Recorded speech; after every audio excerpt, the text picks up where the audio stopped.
everyone. Welcome to Virtual World's Real Body. Today we will talk about GameWorld and interaction.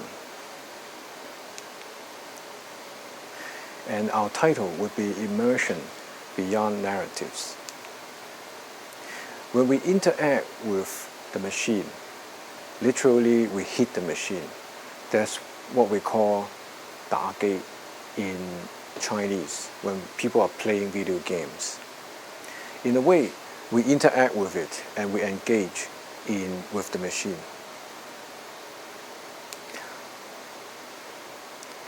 In the game world and immersion, we'll discuss how this takes place, the immersion part, when people are playing games.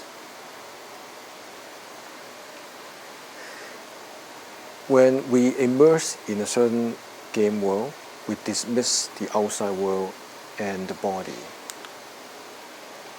We have interaction, and on the other hand, because the game has certain challenge and motivation,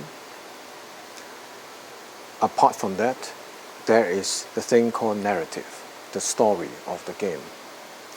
All of these push us and help us to immerse and engage in the game world. And we will talk about game world and the body, the interactive part where we deal with the game. And also we'll talk about some alternative game that is very different from regular gameplay. What is immersion? What makes a game immersive? This is very important element of creating games. When you make a game or when you're playing games, it has to be immersive, to be fun, to be engaging. If you're out of it, then the game is not as engaging and fun. Why do we decide to immerse ourselves in the game or in the fantasy game world? According to Janet Murray, immersion is the sensation of being surrounded by a completely other reality, like taking a plunge in the ocean or the swimming pool that takes over all our attention, our whole perception. In a participatory medium, immersion implies learning to swim, as different as water is from air, to do things that the new environment makes possible. So we engage all our senses and our capabilities into this new environment to navigate through it and to explore and to find fun and to engage, interact with all kinds of possibilities inside this new environment. In Bahali idea of flow, it is described a state of immersion where we dismiss the outside and the body. We perceive only this artificial world. We achieve a sense of flow when we have concrete goals and objectives with manageable and identifiable gameplay and rules. So in games, we need to have some kind of goal to go for a quest. So we don't just aimlessly explore. There are certain things that we look and quest for inside the game world. It becomes our goal and certain objectives. It motivates us to keep on searching and running around and be engaged into this game world. Also, it provides challenges that motivate the player. Skill and difficulty must be met within the player's ability. And that's what we call flow, where skill and difficulty is arranged in a very intricate balance to achieve a sense of the desire to keep on being engaged in the game world.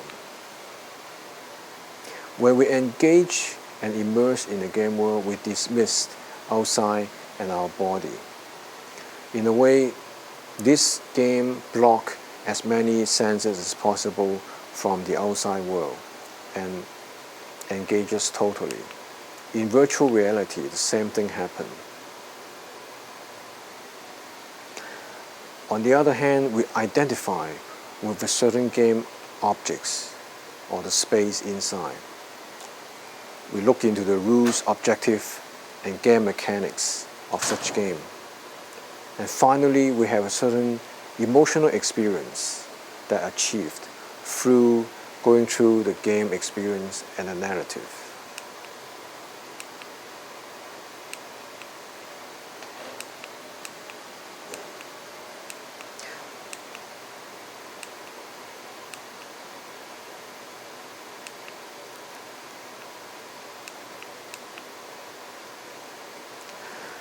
In game mechanics, there are many ways to interact in the game world.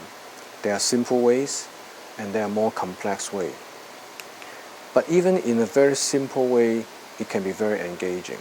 Even with simple move or action, a game can be very engaging and draw your attention. For example, this one-button game. Only one button is pressed to do all kinds of action inside this game. And yet, because of the situation that arises in the game, you have to keep engaging and press the one button to move forward and avoid being hit inside the game.